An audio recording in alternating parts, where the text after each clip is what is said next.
Hello বন্ধুরা, আসসালামু আলাইকুম। Welcome to my channel Hriday school. আজকে আবার আসলাম আরেকটি ছোট্ট এবং গুরুত্বপূর্ণ ভিডিও নিয়ে। তো আজকের ভিডিওর টপিক হচ্ছে কোষের রাসায়নিক উপাদান, নবম ও দশম শ্রেণীর জীববিজ্ঞান।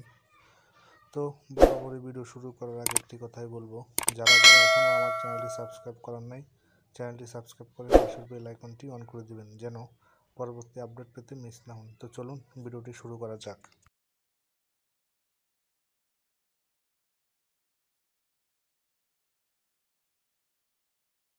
গলজি বস্তুর ঝিল্লি লিপোপ্রোটিন নির্মিত। লিপিডের মধ্যে রয়েছে প্রধানত লেসিথিন ও সেফালিন জাতীয় phospholipid, carotenoid, fatty acid, vitamin C প্রভৃতিও রয়েছে। গলজি বস্তু এনজাইমে পরিপূর্ণ।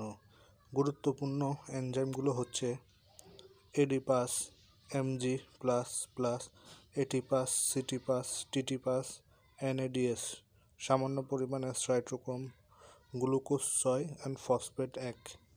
এই হচ্ছে কোষের রাসায়নিক উপাদান। ভিডিওটি যদি ভালো লেগে থাকে অবশ্যই একটি লাইক দিয়ে দিবেন। আর যারা এখনও চ্যানেলটি সাবস্ক্রাইব করেন নাই, চ্যানেলটি সাবস্ক্রাইব করে পাশের বেল আইকনটি অন করে দিবেন, যেন পরবর্তী আপডেট পেতে মিস না করেন।